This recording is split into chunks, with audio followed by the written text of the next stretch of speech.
Okay, I hope all of you can see me.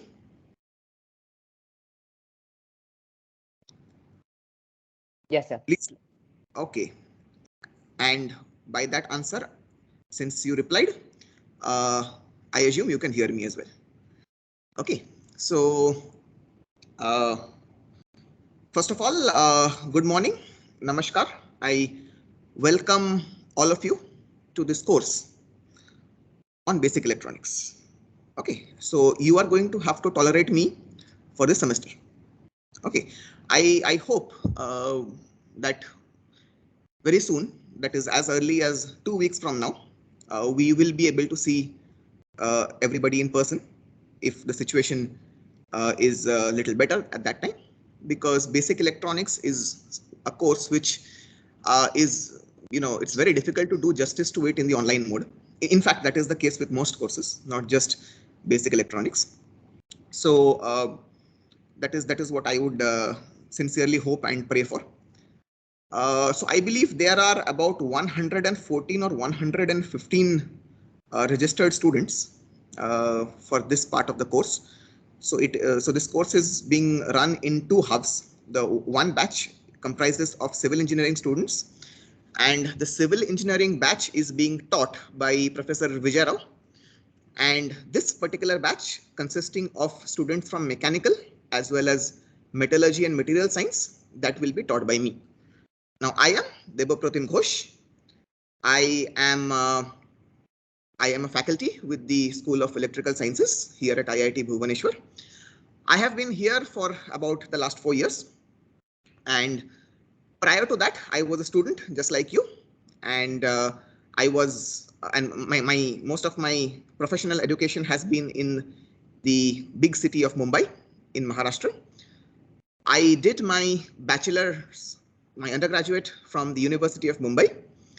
And after that, I joined IIT Bombay, that is the Indian Institute of Technology in Bombay, uh, for my master's and my PhD. And those degrees I got in 2017, and in 2018, in 2018 onwards, I joined IIT Bhubaneswar, and since then I am here. Okay, so so just to get started, before we get started, I hope there is nobody from civil engineering over here, because if you are in the wrong place.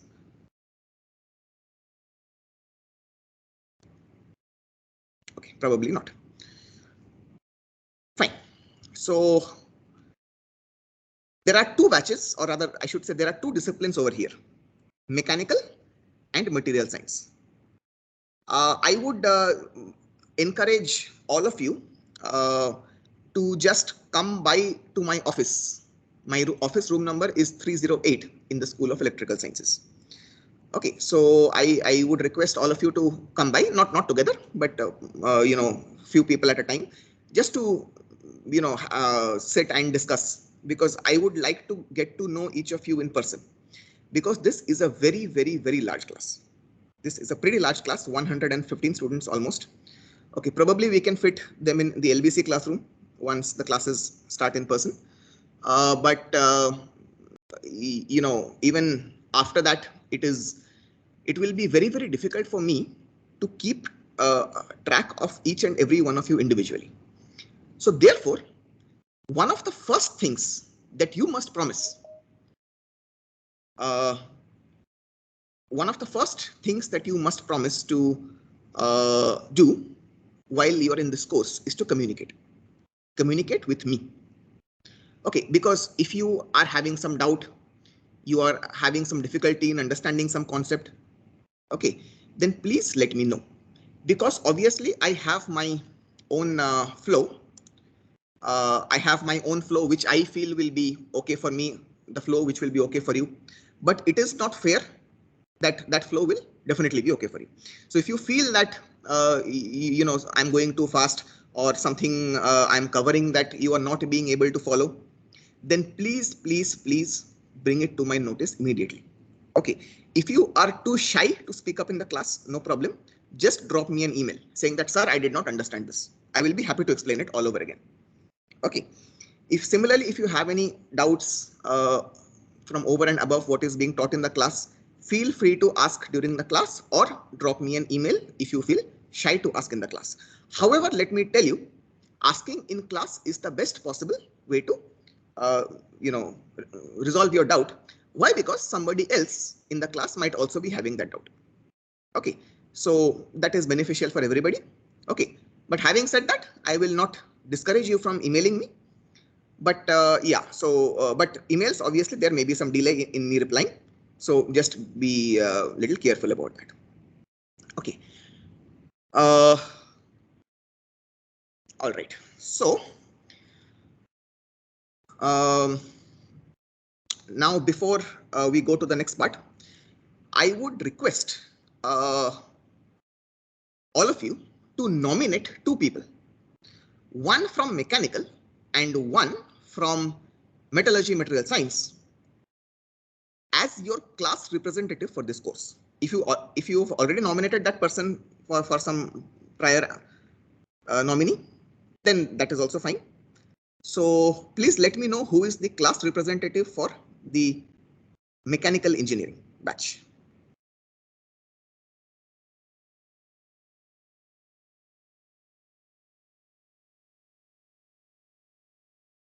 I suppose all classes do have a class representative. So Nisarg is saying Aditya Kshatriya. Okay. Okay, so probably he's not here. I don't know. Okay. And what about for the mechanical? Sorry, what about for the material science people? Who is the class representative for MM?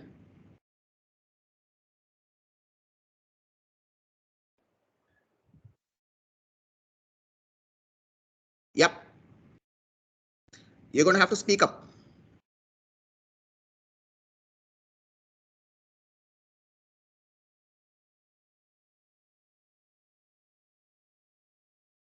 Nobody from material science. Okay, then yes. Who spoke? I can call it. Dhruval. Just a minute. Let me. I couldn't catch your name. Yeah, Dhruval. Okay. You are the representative? Yes, I can do it. Okay, very good. So Dhruval has taken up the responsibility. Very good.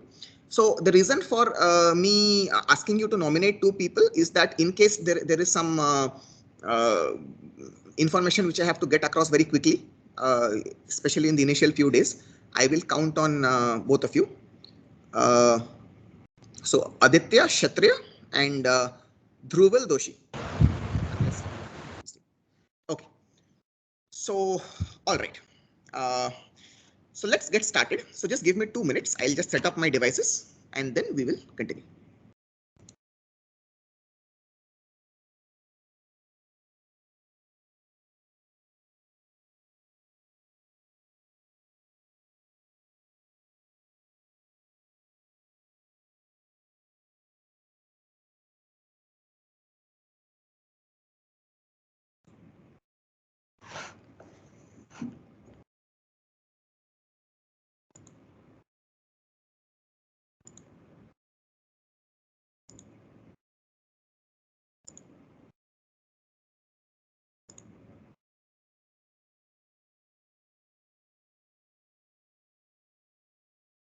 So is my screen visible? Yes. Yes, sir.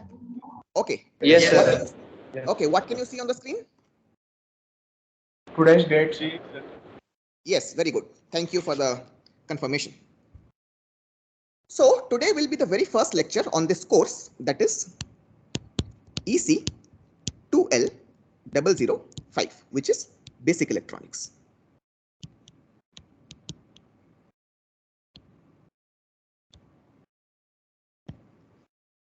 Okay, so let me very quickly go over the different policies of this course.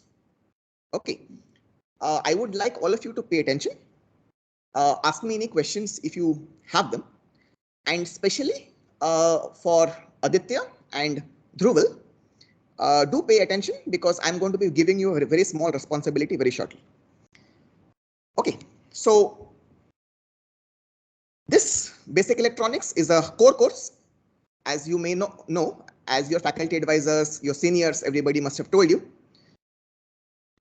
This is a 4-credit course. So 4-credit course means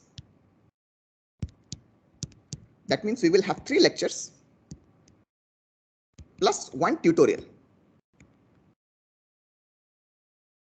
every week. All right. So this is how we are going to run. The tutorial, I think, is going to be on Friday morning. So the tutorial is where we will essentially be solving problems or discussing doubts. And once we have our physical classes, I want that the tutorials should be as noisy sessions as possible. Okay, because I would like all of you to keep questioning each other and also questioning me. So once we meet in person, online noisy is not possible. So once we meet in person, I would request that the tutorial sessions be very active and very noisy. Of course, in lectures also you should ask me the doubts, but then in the physical classes try to maintain the decorum during the lectures. Okay, so I will be giving time for discussions once the physical classes start, once I cover some concept, and I would like you to discuss on that. I will give you dedicated time for discussion. Okay. Now, let me talk about the different weightages.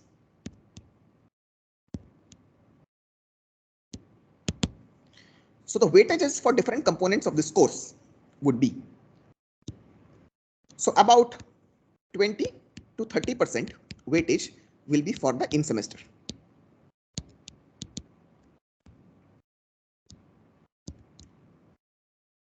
So in semester work means we will be having some quizzes, assignments if any,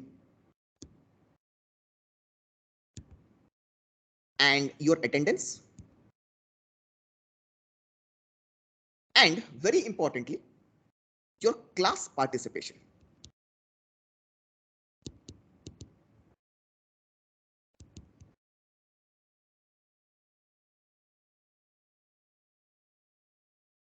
Now, class participation means what? How much you interact with me, how much you ask me questions, how much do you follow up, how much are you willing to come ahead and solve problems, maybe on the board. Thereafter, from time to time, I shall throw at you certain things called as challenging questions.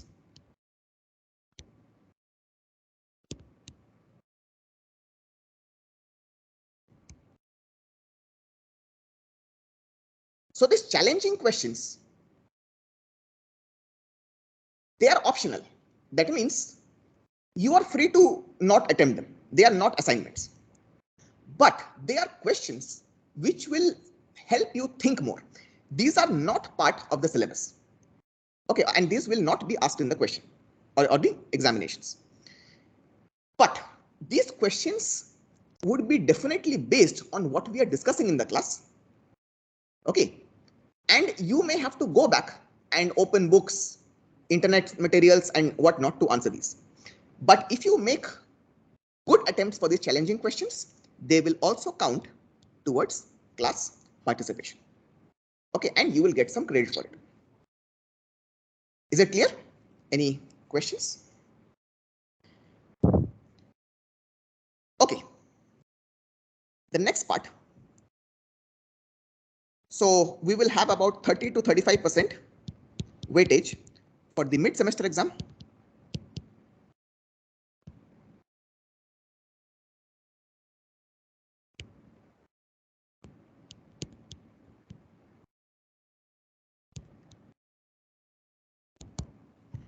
And the remaining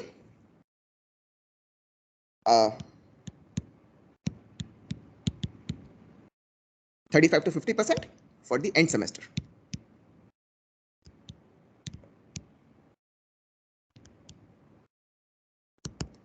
Is my handwriting clear? Yes, sir. Yes, sir. Okay. Yes, sir. Thank you. I can promise you my handwriting will be better on the blackboard. Okay, I'm using this computer for the first time where I'm actually writing on a very slippery surface and the coefficient of friction is rather low. So therefore, please excuse some part of the handwriting. So this is what the weightage is supposed to be. Okay.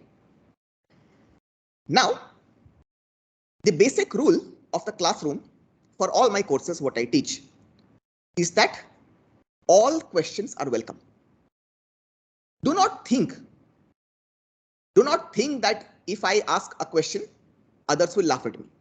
No, I will definitely not laugh. I do not know about others.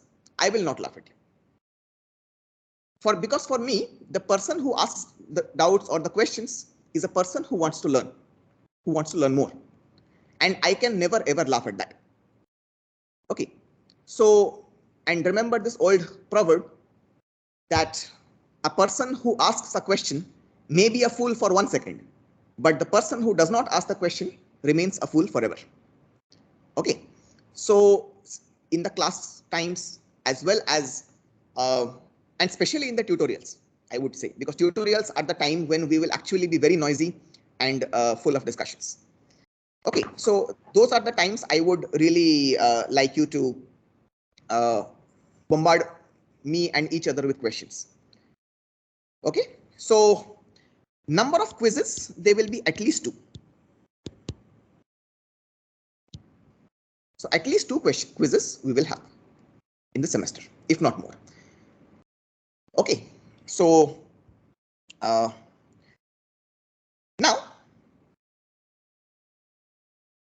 as we start this course, let me remind you that in this classroom, there are students from both mechanical engineering as well as metallurgy and material science. So therefore, the first question is, why should we study the course on basic electronics? Why should we study the course on basic electronics?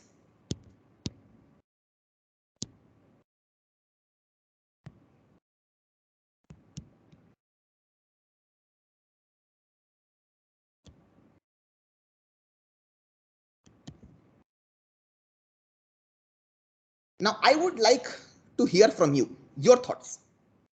Why do you think that we should study this course? Or rather, why should you study this course? In spite of being from mechanical, material science, which is not an electrical discipline. I would like to hear from you. Why do you think we must study this course?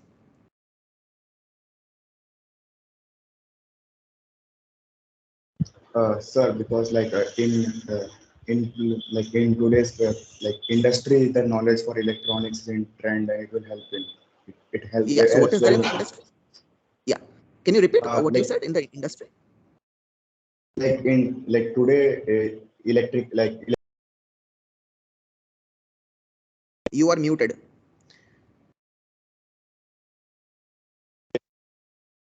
Yeah. I was saying with the growth of electronic vehicles, we saw that there was a shortage of electronic chips and that Yes. and the knowledge of electronics is in very demand for placements. Okay. Okay. What's your name?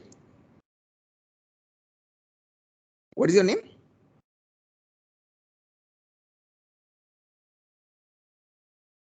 Okay. So whoever that was, he said that it's in demand. But then my question is, okay, it's in demand. Then let the students from electrical science study it. No. Why should you study it? Sir, I You think means? it is in application. Yeah, please tell me. Sir, normally mechanical students has used in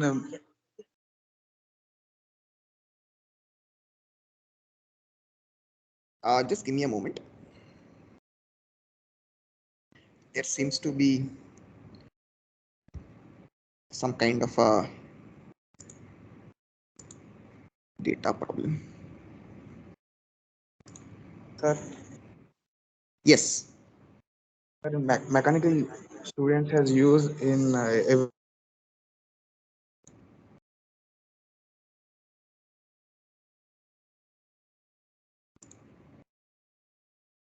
There seems to be some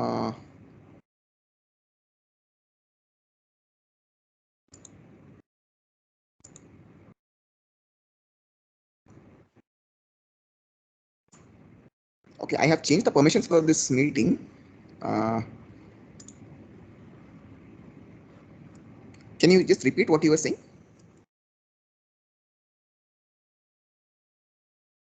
Can you hear me?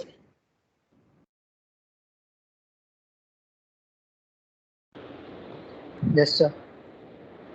Yeah, so please tell me what you or somebody else was saying. Why should we study basic electronics? So one person said,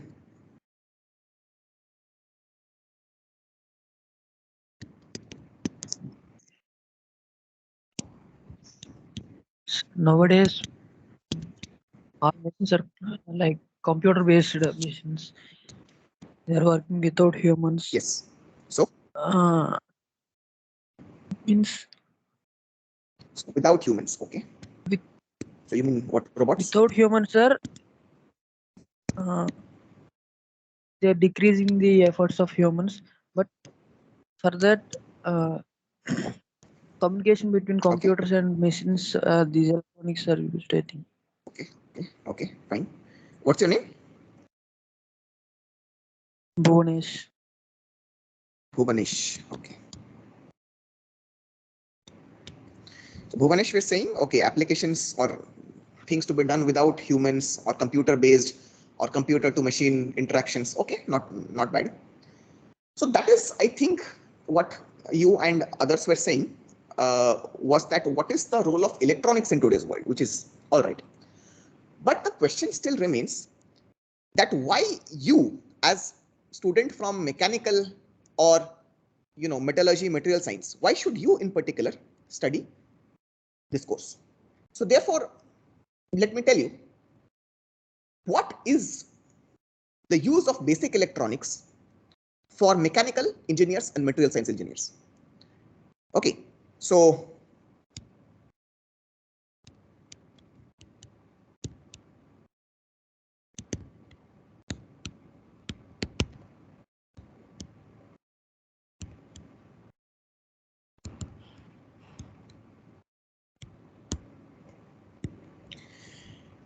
in mechanical engineering, there is something called robotics or mechatronics.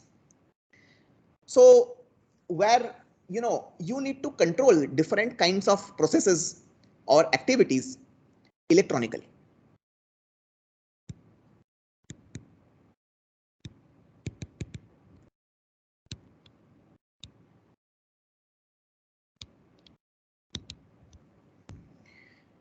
So essentially, this is one place where mechanical elements sort of meet electronic circuits. That's like saying, what does that even mean? So when I speak of something like a robot, a signal should be able to activate some kind of motion. Now, suppose I have a robot which is going to pick up some kind of material for me. Let us say that robot is going to, also assist some doctor in some operation. So if a robot has to be given this responsibility of being able to assist a doctor in operation or surgery,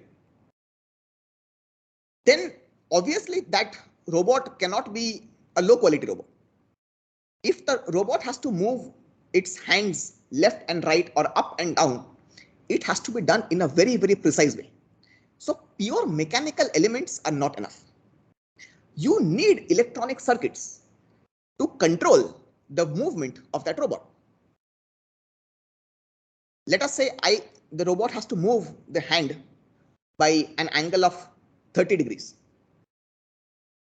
So therefore, that movement angle has to be 30.0 degrees only, neither 29.9 nor 30.1. So therefore, you cannot fully rely only on mechanical elements. You need electronics also.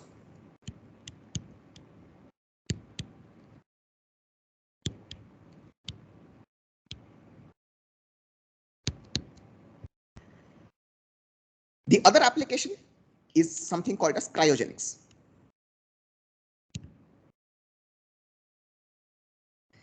Do you know what is cryogenics? Anybody?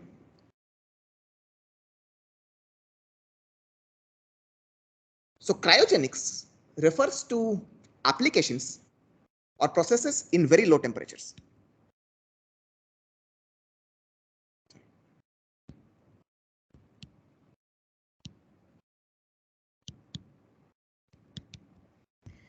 So suppose you have to do some kind of a thermodynamic process at some very low temperature. Let us say minus 100 degrees Celsius. Now, who will maintain that minus 100 degrees Celsius? It has to be an electronic circuit. Okay. It is very, very difficult. It is very, very difficult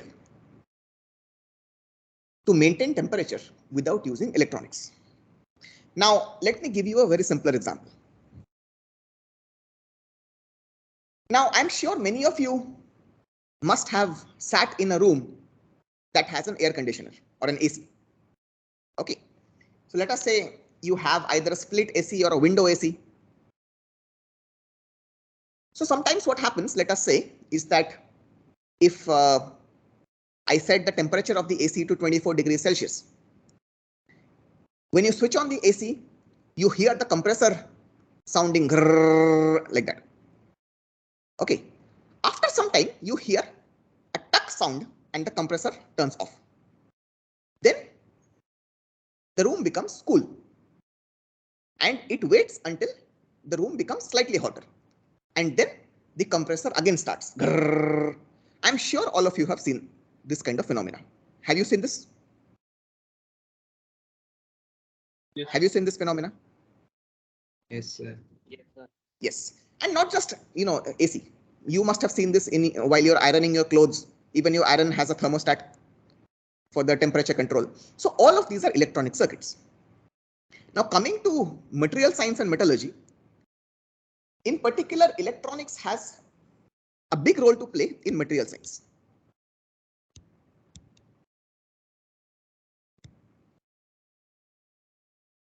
Sorry.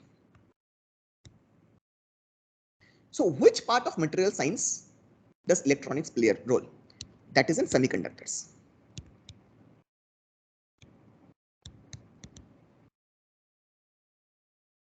So the study and use of semiconductors is going to be a pretty important part of this course.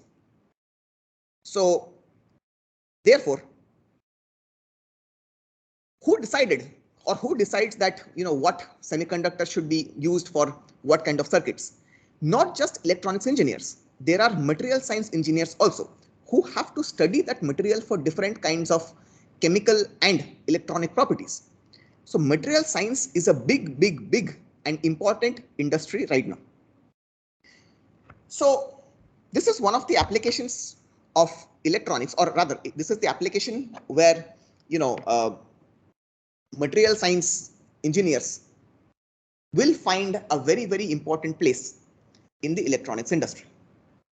Okay, any questions so far? Any doubts?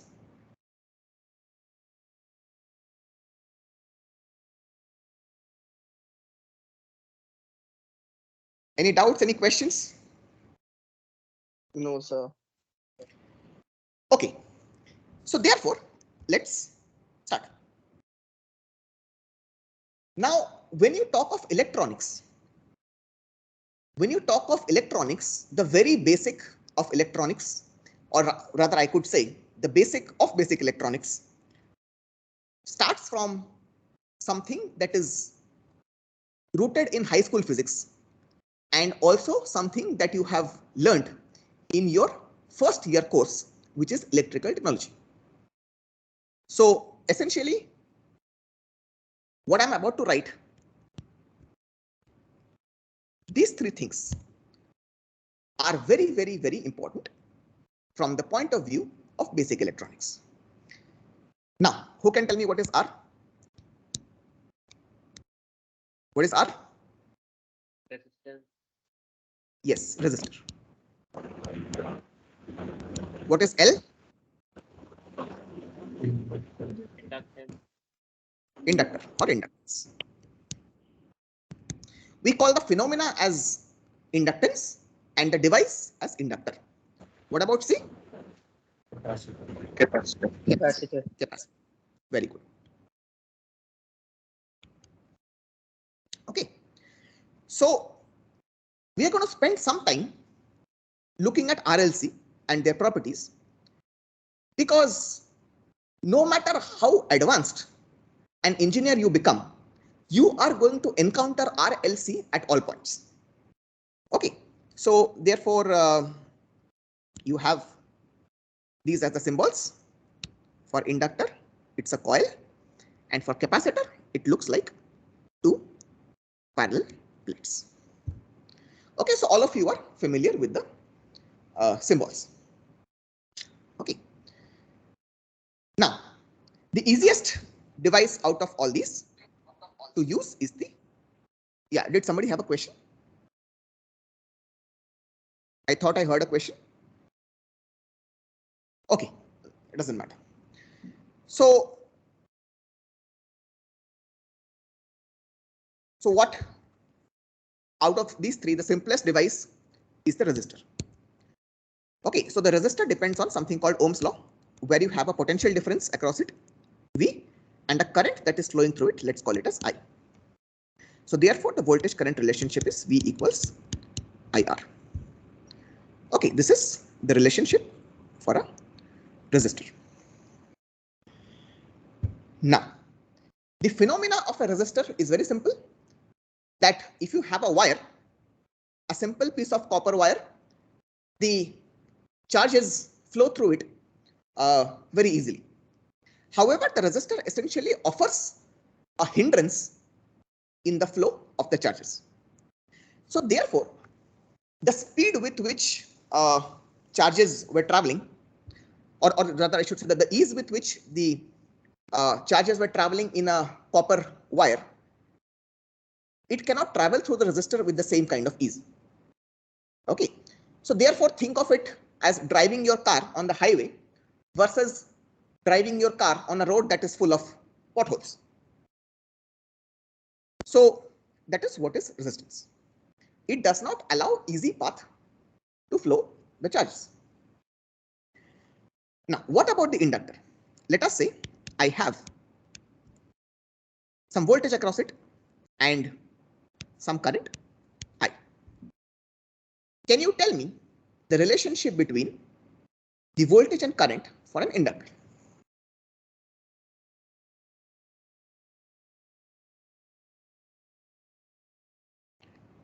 Yes. What is the voltage current relationship for an inductor? V equals to L di by dt. Yes. V equals L di by dt, where d by dt is the time derivative.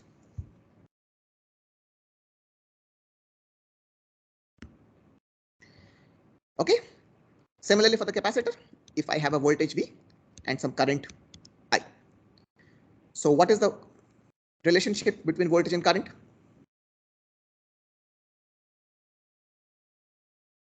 Integral V I. equals to Q by C. Yeah, that is for charge. C integral I. But I'm asking voltage and current. Yeah. Yes, somebody was saying.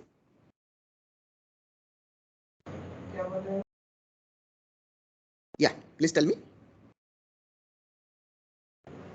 Integral I dt by Yes. C. Yes.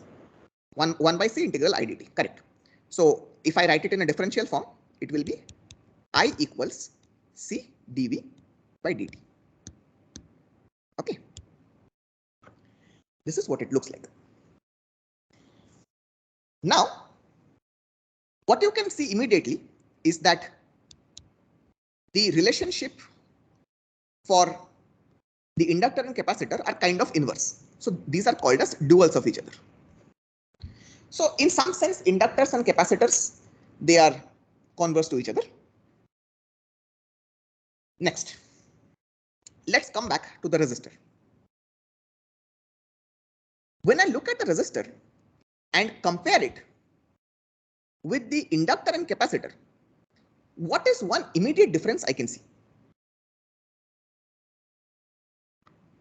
One immediate difference. Yes, sorry. A linear relationship between voltage and current. Linear relationship. Yeah. What's your name? Varun. Varun. Yes, sir. So Varun is saying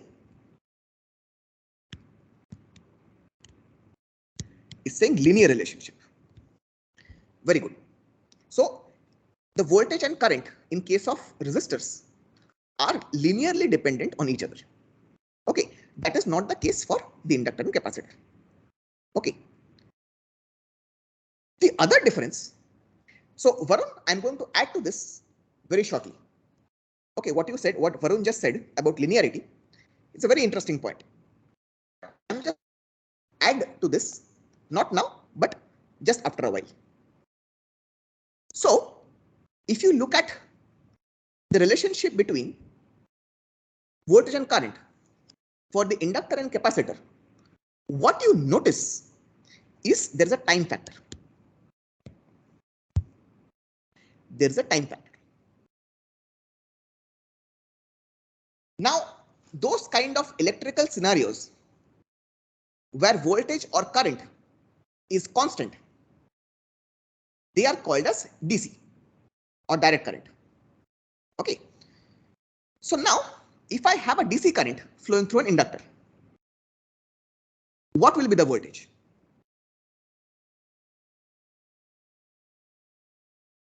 If I have a DC current flowing through the inductor, as somebody rightly said, the voltage across the inductor would be 0. Yes, because di by dt immediately becomes 0.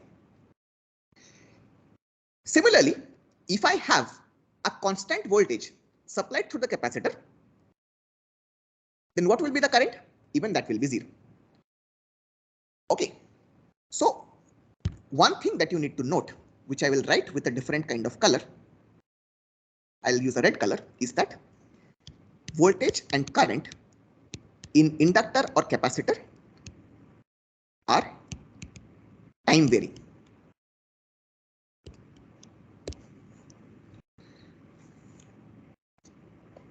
Okay, this is very, very important. Whereas if you look at the resistor, you can use both time varying currents as well as DC currents.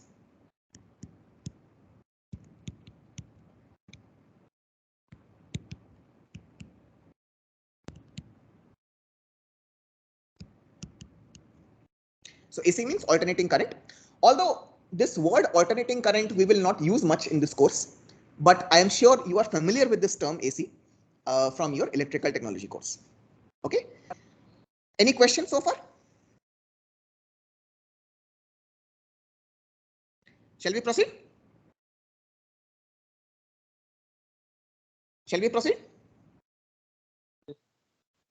Okay. Yes, sir. Yes, sir. Okay, very good. Now, let us come back to what Varun was saying a few minutes back about linearity. Now, let us say I have this resistor. Okay, so let us say I connect some voltage source across it. Let me say that this voltage is some kind of a sine wave. Okay, so even, as we know that V equals IR. So this R is fixed. Since R is fixed, if V is sinusoidal, even I will be sinusoidal. Okay, so how can you prove that? So let us say I have a sinusoidal wave. Let us say voltage wave. Let us say the maximum is some Vm, and the minimum is minus Vm. Okay, this is my voltage as a function of time. So let us say it has some time period, we will call it as capital T. So what will be the frequency? What will be the frequency of this sine wave? 1 by 2. The frequency will be 1 by T. So therefore, how can I write this voltage as a sine function? So this voltage is a function of time. So I will say V of T. V as a function of time. How do I write it? Using the sine or cosine functions. VM sine of. Okay, I can write this as V as Vm sine omega t, where omega is a constant. What is omega? Omega is 2 pi times f, 2 pi where by f 4. is 1 by t. Yeah, sorry, 2 pi by t, yes, or 2 pi f. This is a constant. Now, suppose I say, I don't like sine. I want to use the cos function. I can also write this Vm cos omega t. Can I write this? What's the problem? See, Surface why difference. I am writing, yeah, just a phase difference, correct. It's not wrong. That is why you see in this particular drawing of the sine wave, which I have drawn on the top right hand side of the page, I have not shown the origin. Okay. So therefore, this sine wave can be represented using either sine function or the cosine function. So I can use either of these two. But then what happened was, or then what happens is that there is still some kind of a ambiguity that even though sine and cosine are very, very similar, only thing is they have a phase difference. There should be one unique way to represent the signal. Okay, or to represent this voltage. So therefore, there was a mathematician called Euler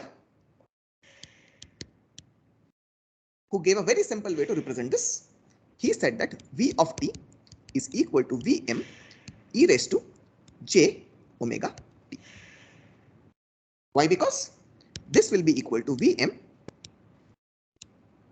cos omega t plus j sin omega t. Correct? So in this representation, you are able to show both sine and cos. Okay. And this is called as a phasor. Have you heard of phasors?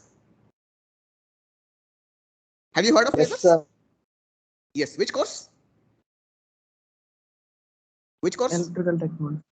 Very good. Electrical technology. So that's why if you have forgotten about ET over the summer, please go back and very quickly brush through some of those notes. Okay. Of course, don't worry. You don't have to read that course completely. I will be repeating stuff. Okay. So that is what it is. So now let us say I have my V of t is equal to Vm e raised to j omega t. That means for a resistor, I of t will be what? I of t will be V of t by R. So that is what? Vm by R e raised to j omega t. Correct? This is for a resistor. Now for an inductor. Let us say this same voltage is supplied across the inductor also. Or rather, before we go to the inductor,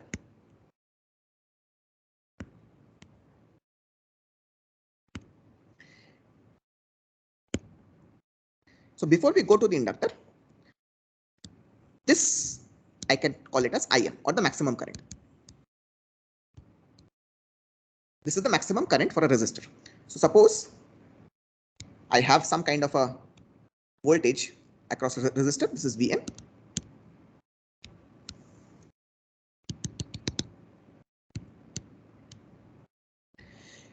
So therefore, what you can see, just like V of t was Vm times e raised to j omega t, even the I of t is some Im times e raised to j omega t. That means they are in the same phase.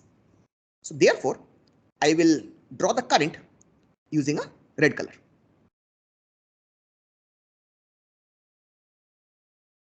So this will be some Im. This will be minus Im. Okay. So the magnitudes or the amplitudes don't matter so much. What matters is that they are in the same phase. Okay. So this is the time axis. Now let us say we go to the inductor.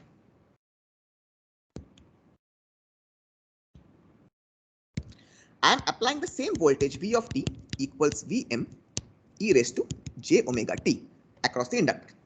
Okay, so this is what it is. This is what I'm applying. And let us say there is some current which is flowing through, which will also be some I of t. We now know after our previous discussion that across inductor, the current has to be time varying for the inductance to work. Okay, so therefore, what we know is that the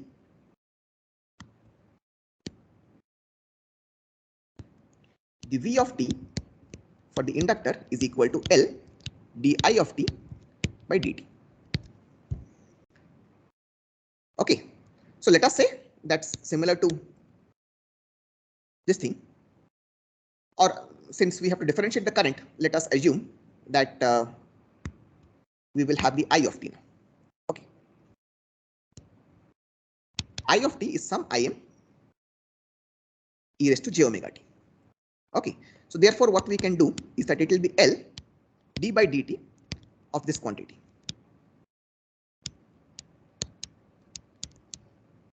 So omega is a constant, t is the differentiable variable. So Im is the constant that will come out. So that is equal to Im times L. So what will be the differential of this quantity? E raised to j omega t. What will be the derivative? J omega. Yes, it will be j omega times e raised to j omega t. Correct? So therefore, I can just do some regrouping and I can, let us say, group these terms together and say j omega L times Im times e raised to j omega t, and this is equal to Vt. So this quantity we already know. What is this? This is I of t. So what we are seeing is that we have related V of t and I of t using an almost something that looks like linear, because all these are constants. Yes, Varun? So since V of t is now linearly dependent on I of t, this is what we can see. So this is like saying V of t equals something times I of t, which is j omega L, and this j omega L is something that is very, very similar to resistance, because earlier it was V equals IR. Now it is V equals something times I. So it is something like resistance.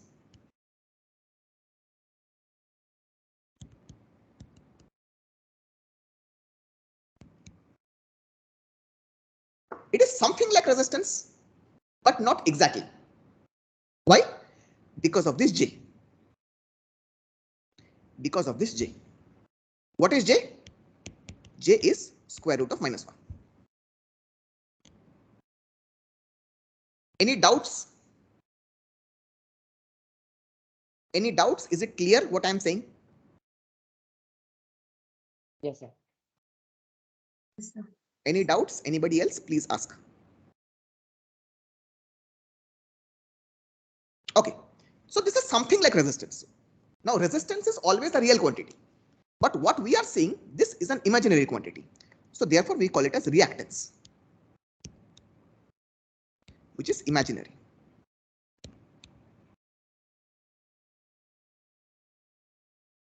So we call this as inductive reactance or XL, which is J omega L. This is the reactance of an inductor. Okay. So therefore what we are saying is that we started with this relation, which involved the voltage and current for an inductor being related by means of a differential equation. But differentials, integrals, they are not all that easy to handle all the time. So what we did was we simply substituted this sine wave over here using Euler's entity, and we saw that, you know, we can actually end up with a linear relationship between V of t and I of t.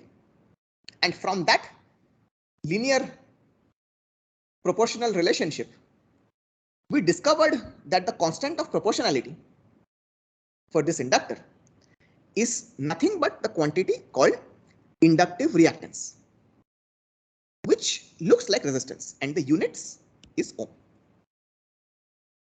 Okay. Any questions? Any doubts? Any questions? Any doubts? So likewise, please do for the capacitor. Suppose I have a capacitor. I have applied some voltage V of t, which is now Vm e raised to j omega t. Okay.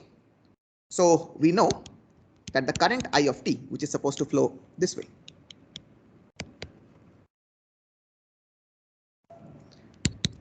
that is equal to C dV of t by dt. All right.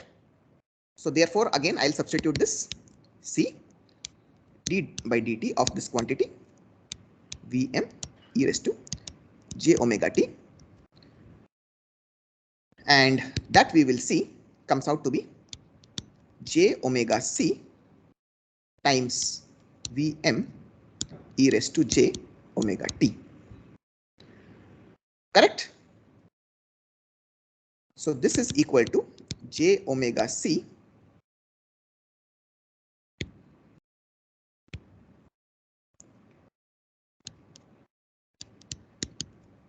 j omega c V of t. Now we have a relationship that is I of t equals to something of V of t. So that means now this quantity will be, so V of t will be equal to 1 by j omega c times I of t. So again, this is something like resistance.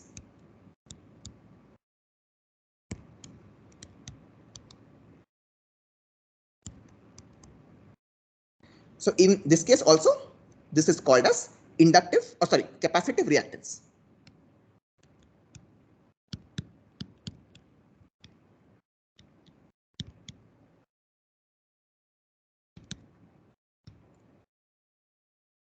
So we call this as X of C, X suffix C. Earlier we had called it as X suffix L or inductive reactance. This we call it as X suffix C, which is equal to 1 by j omega c.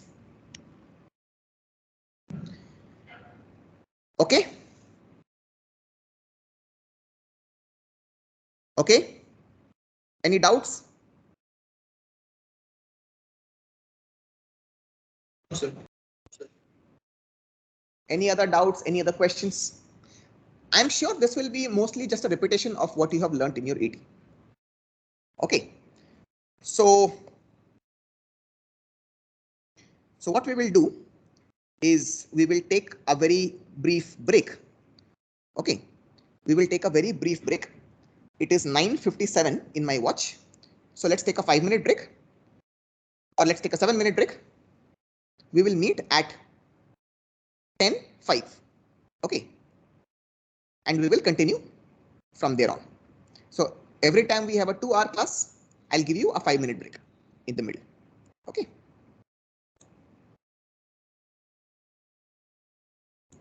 So I am online. If any of you have any doubts, you can ask.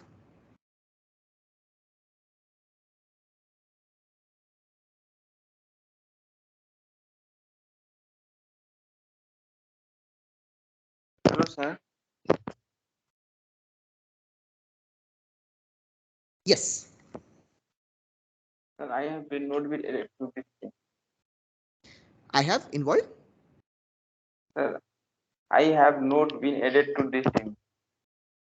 Oh, this which one? The Microsoft Teams. Yes, sir. Okay, okay. What is your name? Deepak Kumar what? Sharma. Deepak Kumar Sharma. Okay, I will add you. Just a moment. What's your roll number? 21 mm 01003. 21 mm. Okay, okay, okay.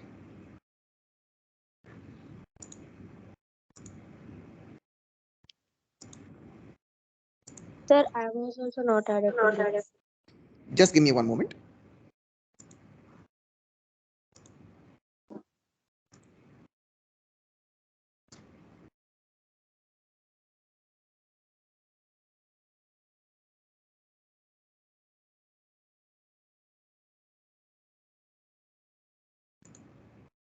Yeah, what is your name?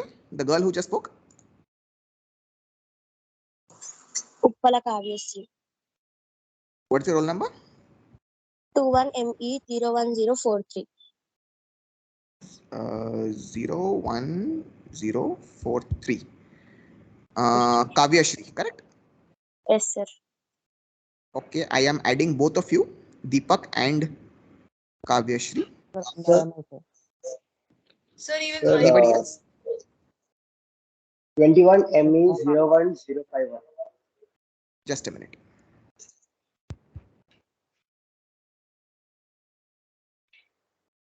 (1051). Yes, sir. Zakir Mohammed. Yes, sir. Okay, anybody else? Sir, 21 Hello, sir. Just a minute. one. Just a minute. One by one. 21 ME ME 01061. 061. Also Kirtika. me, sir. Yes. Yeah. Sir. Yeah, tell me. Yeah, now the boy, tell me. 21 ME 1 01 ME 01 002. 002. Jesse. Yes, sir. Okay, anybody else? 21 ME. Just a moment. 21 Sorry, mm. adding to 0. I'm adding. 21 mm 01028. 28. Sir, 21 mm. Harsha. Just a minute. Harsha Sai Nandan, correct? Yes, sir. Okay, next. 21 mm. 21 mm 02002. 02002. Just a minute. Aditya Mishra. Yes, sir. Okay, anybody else? Hello, sir. Yes. 21 ME 21 ME 01 0. Just a minute. 01 070. 070. Banti Kumar Meena. Yes, sir. Okay, anybody else? 21 mm Just a moment. 21 mm 02007. Minal Nimje. Yes, sir. Okay, anybody else? Sir, mine also. Natasha Mukherjee, 21 ME 02020. Natasha Mukherjee. Okay. 21 ME 2020. Correct? 02020. Yeah, 20. That's what. Okay, I've added. Anybody else? Okay, I will add these people. So just check, you should be added by now.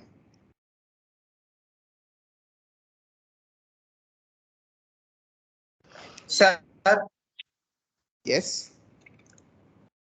also not been added in the MS Teams group. Okay, tell me your number or name. 21ME 21ME 01051. 105 One. 51.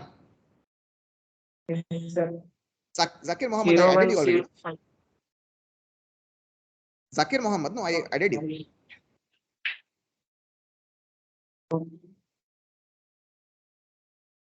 Just refresh your page, maybe then you will know.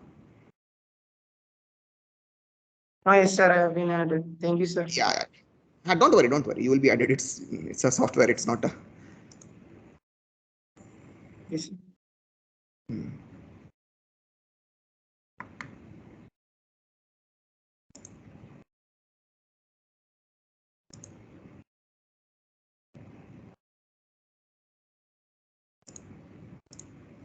I've got some emails also. Just a moment. Let me see.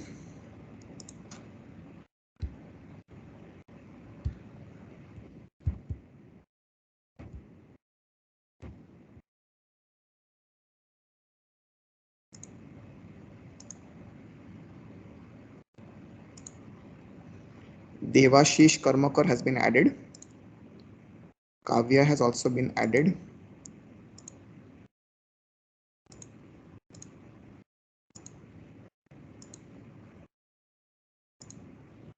Okay.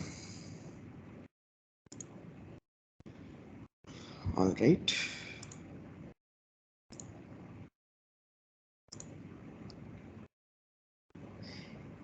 Any questions, any doubts? It's already 10:05, but I'll give maybe 1 or 2 more minutes. We had a very active break time.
Acha, one more important notice.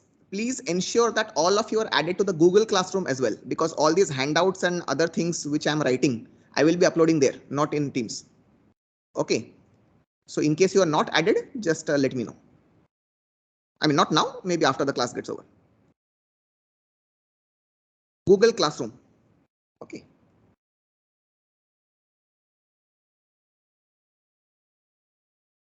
Okay, shall we continue? Yes, sir. Okay.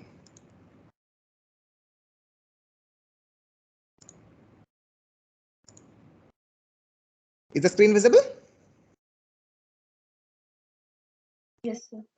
Yes, sir. Okay, okay. Then let's continue. So what have we done so far? We have essentially looked at the voltage current relationships of 3 basic electronic devices. Okay, that is the resistance, the capacitance, and inductance. So let's write them down again.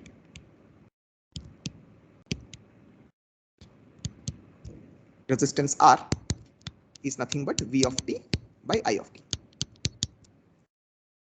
Then we have inductance, or I should say inductive reactance, XL, which is V of t by I of t, and that is nothing but J omega L. And then we have capacitive,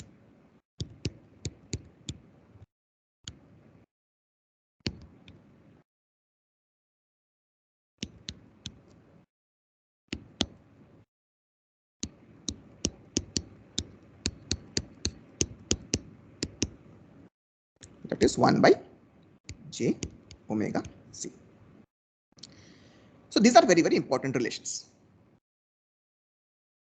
Okay, so here also you can see that in some sense the inductance and capacitive reactances are converses of each other. This is one more place where you can say that inductance and capacitance are kind of duals of each other. Okay, so that is the way. Now, when we started the discussion on these devices, I said that resistance is something like driving your car on a road full of potholes. Okay, so you will not be able to go as fast on that road as you could have, let us say, on a clear highway. So that is the phenomena behind a resistor. Now, what is the phenomena behind inductor? What is the phenomena behind capacitor? I would like you to explain.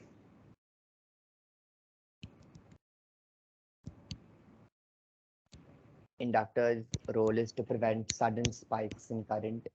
Okay. And capacitor, the same for voltage. Okay, what's your name? Current. Karan. Okay, so that is fine. It will, so let us say the inductor will prevent the sudden change in the current and the capacitor will prevent the sudden change in the voltage. But what is the phenomena that is going on behind it? What you said is a good application. Yes, I agree with you. So what is the physics that goes on behind the inductor and the physics that goes on behind the capacitor or inside the capacitor? How does it work? Or what is the working principle, I should say? Lenz law. What is that? So Lenz law for which one? Inductor or capacitor? Inductor. Inductor. Inductor. Okay, so tell me what it is.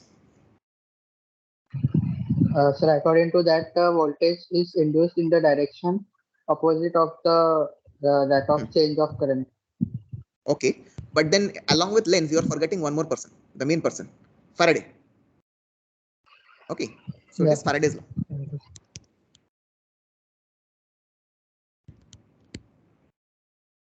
Okay, so what Faraday's law states is that, or rather, suppose you have a current that is flowing through a conductor. So whenever a current flows through a conductor, what happens? There are magnetic lines of force which are present around it. Okay, there are magnetic lines of force which are present around it. Now, if the current is time varying,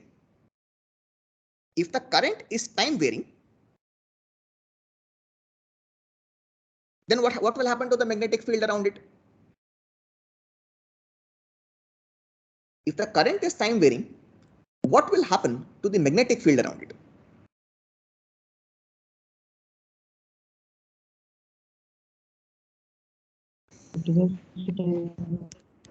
Sorry? It will also vary. Very good.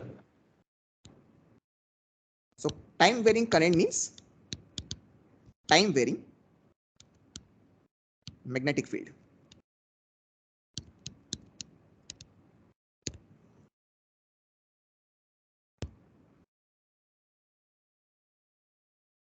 And then this time varying magnetic field, which is around these conductor, what will it do? This magnetic field, since it is time varying, will obey Faraday's law and will try to induce some EMF in this conductor.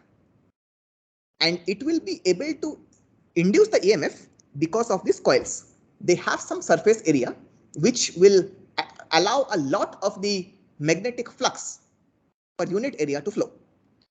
Okay, so this time varying magnetic field induces an EMF, which we call as V of t. So this EMF that is induced is called as V of t. Okay, so this is how it is. So Faraday's law and Lenz's law. So the inductor essentially works on the principle of electromagnetic induction. Okay, so that is why when we saw that V equals L di by dt, when we saw V equals L di by dt, we immediately said that current has to be time varying. Otherwise, the derivative of the current would be 0. But the real reason, not the mathematical reason, the real reason lies in physics. Because if you do not have a time varying current, there will be no time varying magnetic field. And if you do not have time varying magnetic field, you will never have EMF. So Faraday's law states that EMF can be generated under two ways.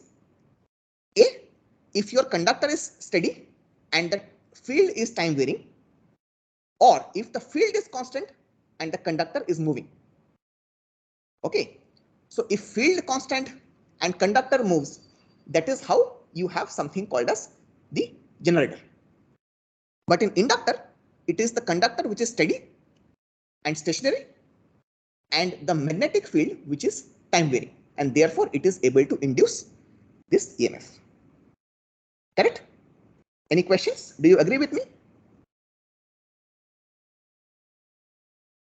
Do you agree with me? Yes, sir. Yes, sir. Okay. Now let us come to capacitor. What is the principle behind the working of a capacitor?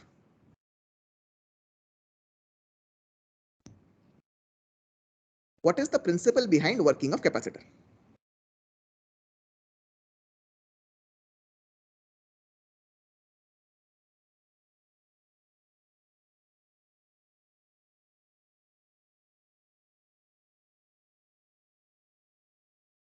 What is the principle of working behind capacitor?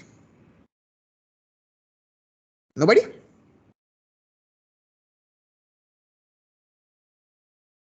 Come on.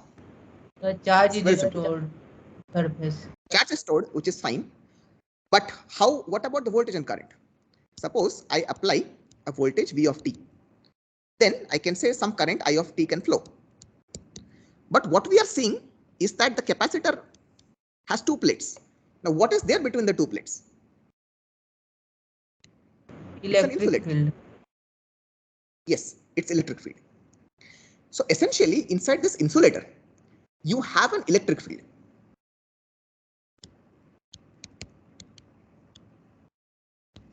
You have an electric field. So if this voltage is essentially changing, then let us say the charges will start accumulating whatever on the first plate. And the rate of accumulation of the charge will change with time. Therefore, the electric field that is inside the plates of this capacitor will also change as a function of time. Then what will happen? So if the electric field changes as a function of time, what will happen to the second plate?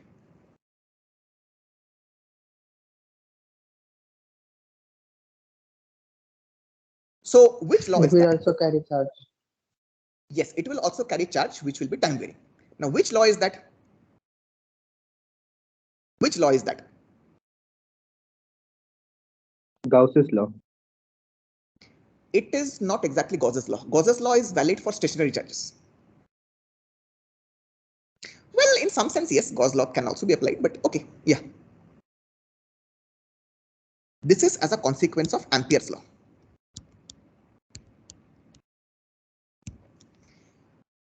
What Ampere said, actually, when Ampere, the person after whom the unit of current is named, he said that essentially, in fact, he was the person who said that,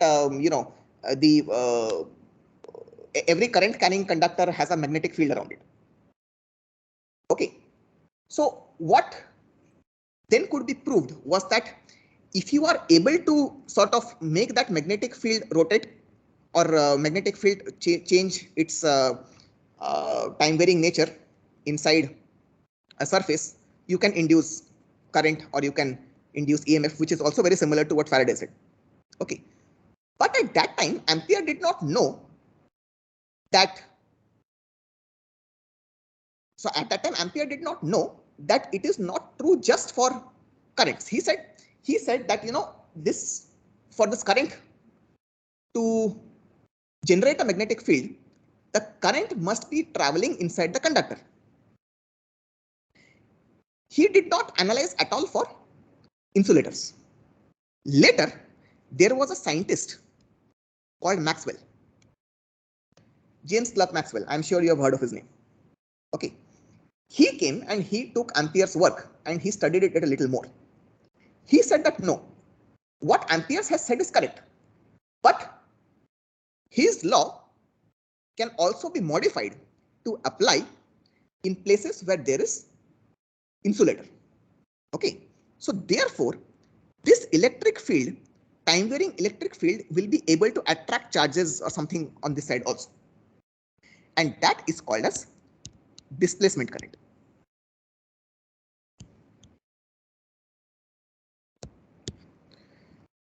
Okay, so because of displacement current, it is able to attract the charges. So that is how the capacitor is able to hold a steady current flow. But then again, the V of t has to be time varying. Otherwise, this will not work. So now with this, I throw you the very first challenging question.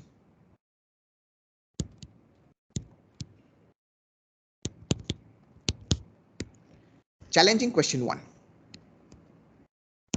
What is displacement current?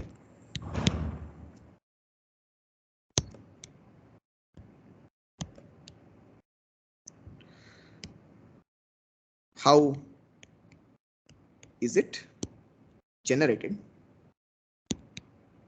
and used? This is challenging question number 1, which I'm giving today. Again, let me tell you, these challenging questions are purely optional. Okay, if you want to attempt it, please attempt. There is no deadline.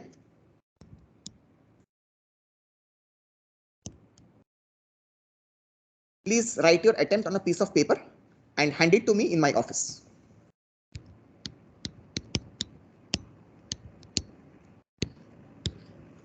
This is my office room number.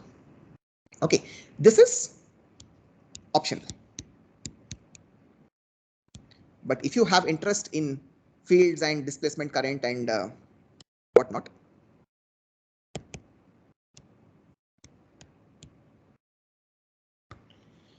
then you can do this. Okay, so let's come back to the course. So, any questions so far? Any questions? Any doubts? Any questions? Any doubts?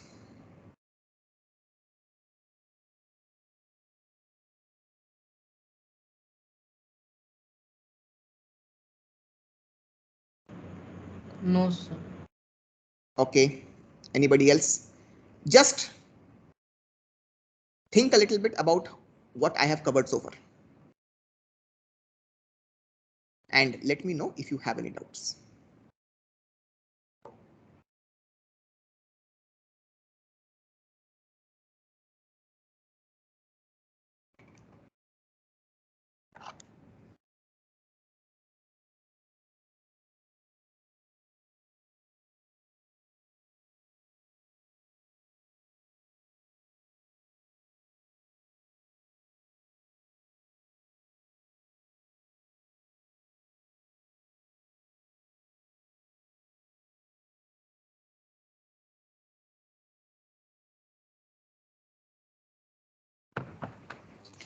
Okay, so having discussed all this, let us now take a quick recap at the basic circuit theorems.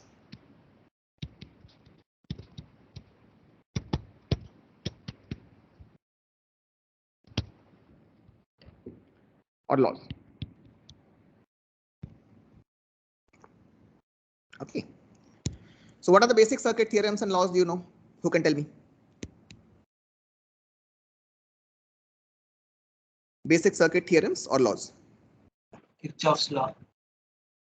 Okay, Kirchhoff's laws. Kirchhoff's current. Or, but before that, let us just quickly talk about Ohm's law. What is Ohm's law? V equals IR. Okay. For resistors, for inductors, it is what? V equals J omega L times I. And for capacitors, it is V equals 1 by J omega C I. Now let's come to Kirchhoff's laws. Now Kirchhoff's law, how many are there? How many? Yeah. So let's start with.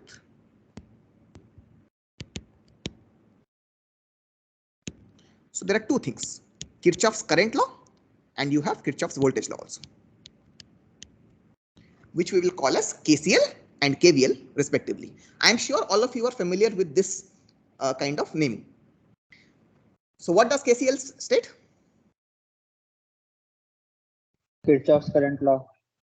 Yeah. What does it state? Sigma. Sigma? Who said sigma?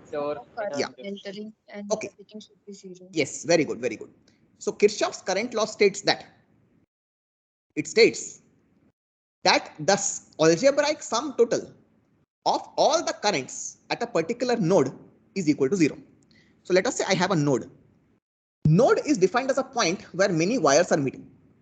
Okay, so let us say I have 3 wires this side and 2 wires this side. So let us say 3 currents are entering and 2 are leaving. So let me call this as I1, I2 and I3. This is I4 and I5. So Kirchhoff's law states that you can give some kind of a sign convention for currents which are entering and some sign convention for currents which are leaving. So entering, let us say we will call them as plus, and leaving we will call them as minus. So it's like saying I1 plus I2 plus I3. Now I4 and I5 will have a minus sign. This will be equal to 0. This is what he said. So that means I1 plus I2 plus I3 will be equal to I4 plus I5. Now this means what? This means the total current that is entering is equal to the total current that is leaving. Okay. So that is how it works. The total current entering is equal to the total current leaving. That is nothing but the principle of conservation of charges. Correct?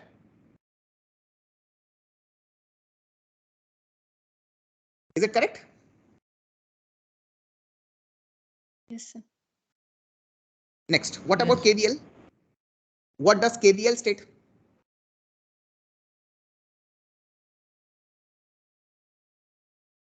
What does KVL state? So the sum of potential difference in a mesh is all 0. Now what is mesh? What is it? What do you mean by mesh? Any section which do not have any other inner loop. Okay, okay. What's your name? What's your name? Sir, Ayush. Ayush. Ayush. Okay. So Ayush is saying the algebraic sum total of voltages in a mesh, which is very similar to a loop. So we'll use the word loop also. That's also fine. Is actually equal to 0. So let us say I have a circuit which looks like this. So that has to be a closed loop. Okay. So let us say this is voltage source. Let me call this as V1 plus minus. Let us say I have one more inductor, one more resistor, like this. So let us say the voltage across this is V2, the voltage across this is V3, the voltage across this is V4, and the voltage across this is V5. So you can actually assign a sign convention. Let us say the sign convention can be clockwise.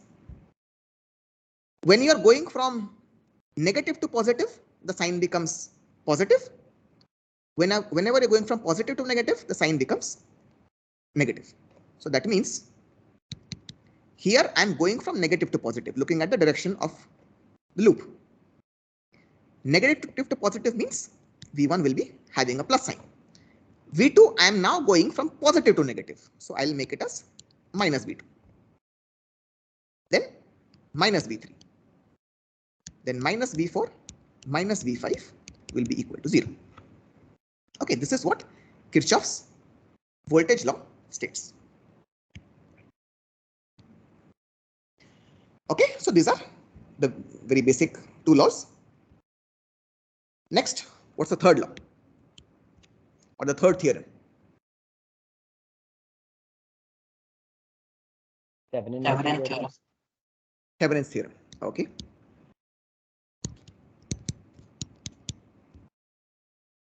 So what does Thevenin's theorem state?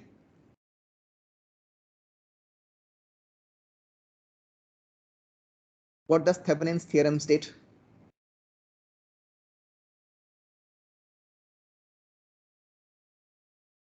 A circuit can be reduced to a simple resistive and yes, source across a branch. So let us exactly. So let us say I have one voltage source over here, another voltage source over here. Okay, and there is something like this, and let's say something of this sort.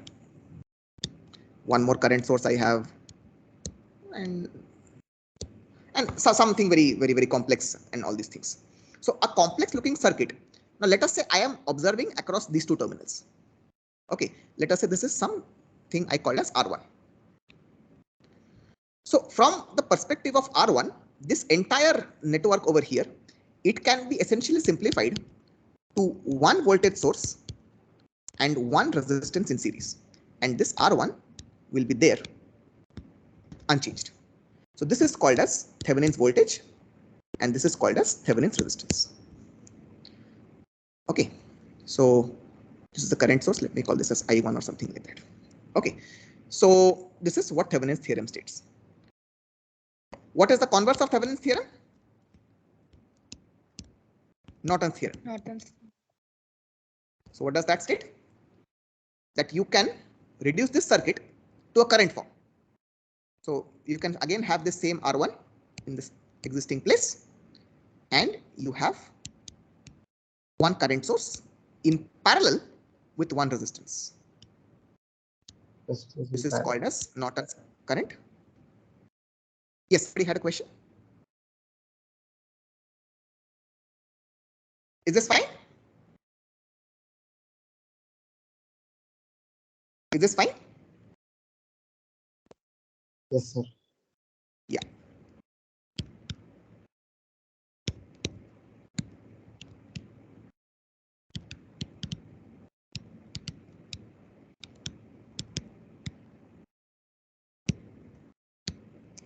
So both Thevenin and Norton are forms of simplified representation of the circuits. Okay, very good. Next, what other laws or theorems do you know? Maximum power Sorry? transfer theorem. Maximum Maximum power power transfer transfer. Superposition Okay, let's theorem. go for with maximum. Okay.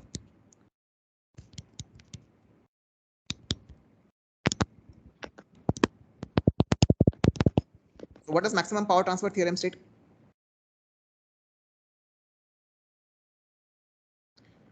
What does maximum power transfer theorem state? It states that if you have some AC source, okay, and you have some impedance over here and another impedance. So impedance is anything that is complex.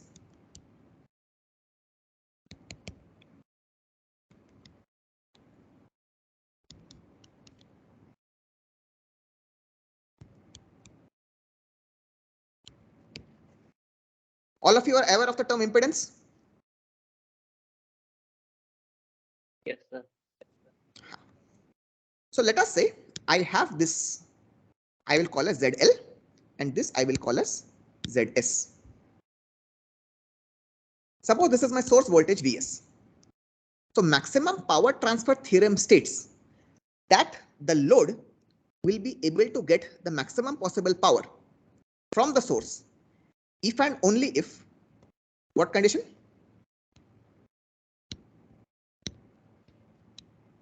ZS equal to ZL. No. So if the impedance is equal to its Thevenin equivalent. No, it's complex conjugate.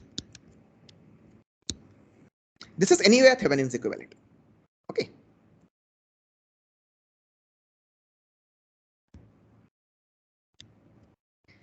This is what maximum power transfer theorem states. So what happens is that you can say, why not make ZL as high as possible? If ZL becomes very high, the voltage will increase, but the current will decrease. But if ZL becomes very low, the current will increase, but the voltage will decrease. So therefore, only if this particular conjugate property is satisfied, then the maximum power from the source would reach the load. Okay, is it fine?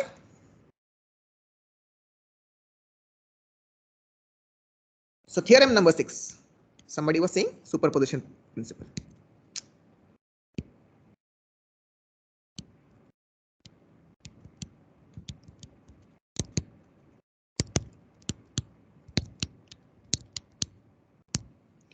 So what does superposition principle state?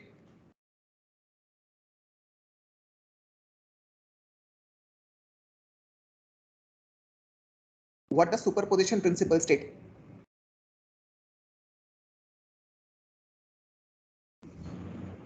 Overall voltage is Overall due voltage? to overall voltage of current is due to the sum of voltage or current through each and Yes. So essentially, superposition principle is a kind of extension of the principle of linearity.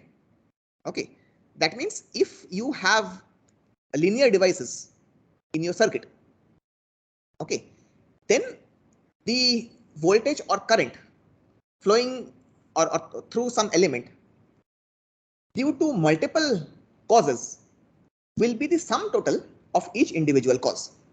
Let us see what that means. So let us say I have a voltage over here. I have a battery of 10 volts. Okay. I have two resistances and another battery I have that is 5 volts. Okay, so let us say this is 10 ohms. This is 5 ohms. Now I want to find out what is the current or sorry, I want to find out what is the voltage across the 5 ohm resistance. So therefore, I can apply superposition principle here. I can do so by deactivating one source at a time. Now, how do I deactivate a source?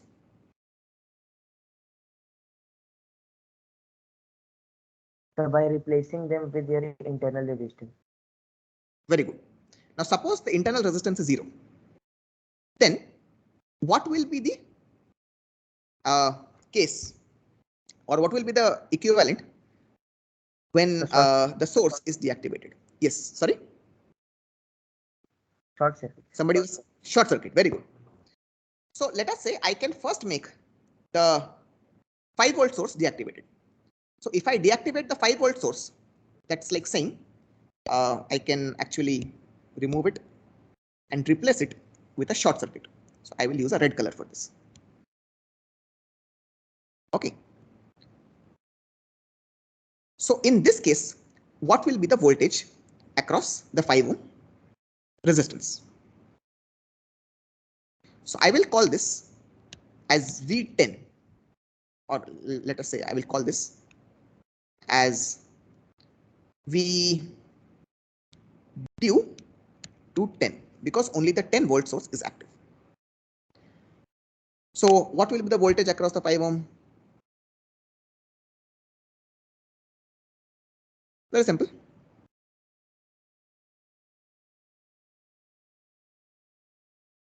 How do I do this? I can use Kirchhoff's law. So I can say that V due to 10. So that will be like, if I apply the Kirchhoff's law, I will get 10. So let's say I can put a loop current I. Yes, sorry, somebody was saying something. 10 minus 10 I. Yeah. Minus 5I equal to 0. So I can say 10 minus 15I equals 0. So that means I equals 10 by 15 amperes or 2 by 3 amperes. So that means V due to 10, this will be 2 by 3 into 5, that is 10 by 3 volts. Correct? Is it fine? What? Fine or not? Yes, sir.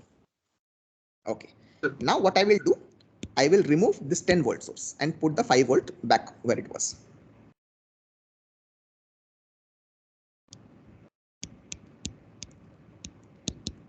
And for the 10, I'm going to use a different color. Let's say I'm going to use blue.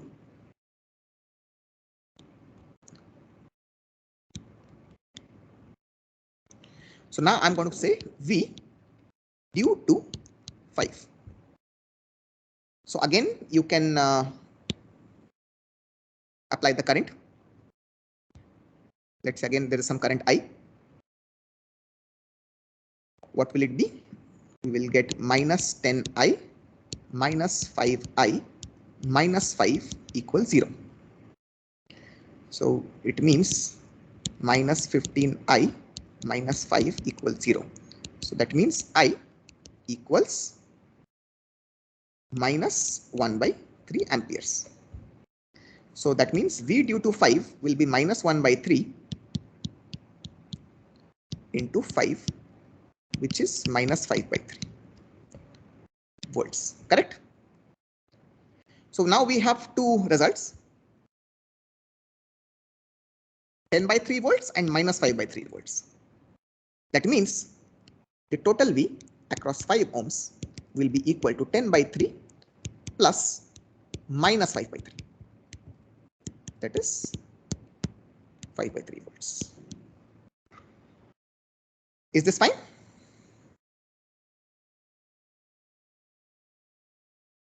Is this fine? Any questions? I'm simply repeating what has been taught already. Is this correct? Anything wrong that I have done, please Yes, bring sir. it to my notes. Yes. Oh, by the way, if you notice I am doing something wrong, then please tell me. Okay. Don't keep quiet. All right. Okay. Now the point to remember behind superposition is you can only apply superposition principles for those circuits or those elements where the VI relationship is linear.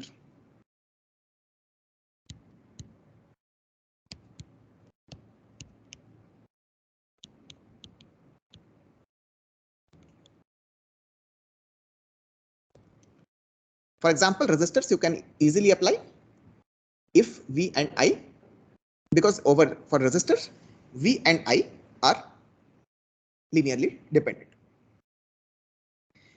So any other circuit laws or theorems, you know?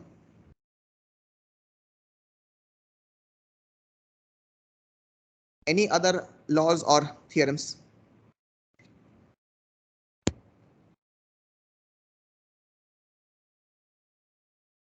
Any doubts, any questions so far?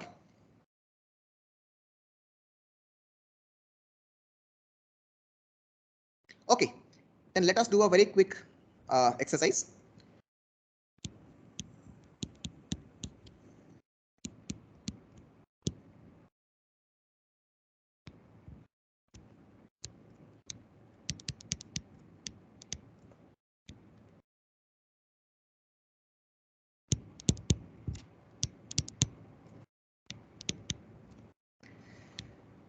In this circuit, calculate the current I.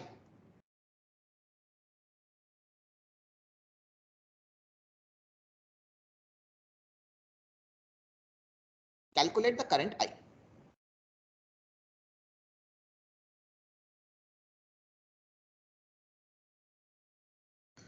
First,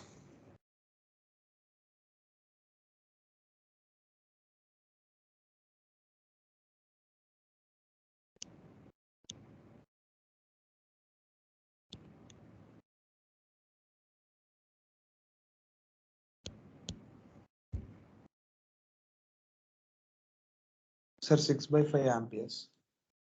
6/5. Okay, what's your name? Bhaskar, sir. So Bhaskar is saying 6/5 ampere.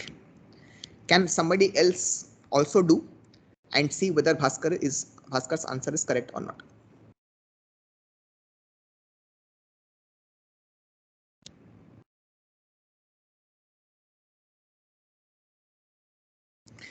Okay, let's try. So Bhaskar, what approach did you use? Yes, Sir, sir. It's KCL. coming 6/5. Use KCL. Okay. Yeah, who was the other person who said the answer? So Monjil. Sorry? Monjil. Monjil has. Mohan. Monjil. Okay. Okay. So for those who are still trying, let us. Yeah, sorry.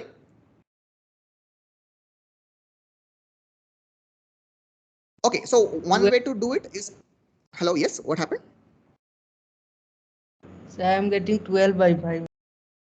12/5. What's your name? Gaurav, sir. Gaurav. So Gaurav is getting 12/5.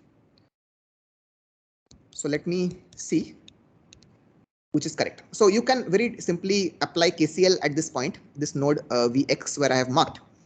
So let us say Vx is higher than any voltage. Let's say Vx minus 10 divided by 5.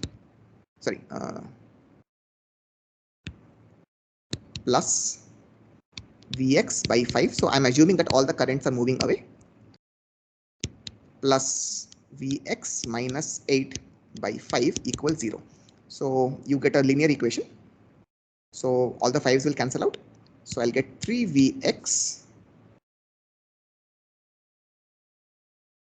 Just a minute. Yeah, minus 18 equals 0. So that means Vx is 6 volts. So that means the I is actually Vx by 5, because if you assume that this point is 0 volts or what we call as ground. I'm going to be talking about ground a little bit more in the next class. So Vx, so Vx minus 0 is Vx. So that will be 6/5 amperes. So it seems Bhaskar's and Monjil's answers is correct. Gaurav, just see what small mistake you have done. That should give you a good idea. So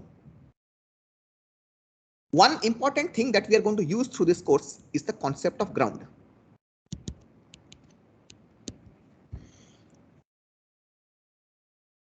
Achha, I'll give you 2 minutes. Those who are still doing, just do. Gaurav, could you get your mistake where you have done? Yes, sir. So one important notice for all of you, please keep practicing. Whatever problems we do, please keep practicing. Okay, so before we proceed, ground I will not cover today. We'll do next time. So before we discuss today, I will tell you the names of the books we are going to be using. So please make a note of this. So there are plenty of good books which are available. There are plenty of good books. There is plenty of online material. Now, one book which I really like to use is the book by Donald Nieman, N-E-A-M-E-N, Nieman, and the name is Electronic Circuit Analysis and Design. Okay, this will be quite good for the first half of the course, or the first 60% of the course.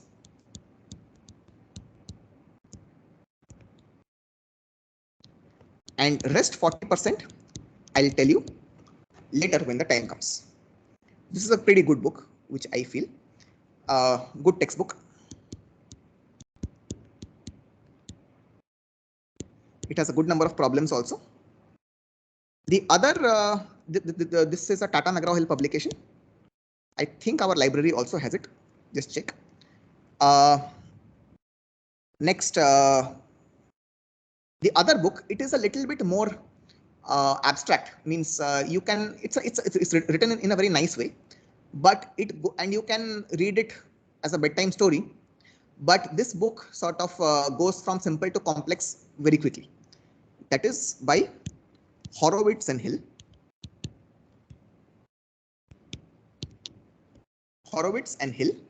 The name is The Art of Electronics. This is, I mean, only if you are comfortable with Niemann, go for this book. Otherwise, don't go. Okay. So these two books you can use. Or rather, this is the one you should use. This is most important. Okay. So I will be uploading this set of notes which I have used today in the Google Classroom page latest by today evening. Okay. And I think our next class will be on Thursday, if I'm not wrong. So before we disperse today, do you have any doubts or questions? Do you have any doubts or questions? Acha, one more thing. The class representatives. What were the names? Aditya, right? Aditya and Dhruval. Dhruval. Yeah, Dhruval, yes. Aditya, you're there or you're not there? Yes, sir, I'm there. And Aditya Kshatriya. I think there might be more than. Okay, now I would like you guys to do one thing. All of you are using WhatsApp. All of you are using WhatsApp on your mobile phones. So please make a WhatsApp group.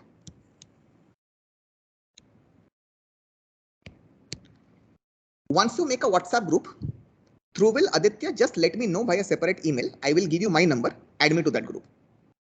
Okay. This group will be used for announcements, discussions, doubts, anything you want. Okay, but related to the course.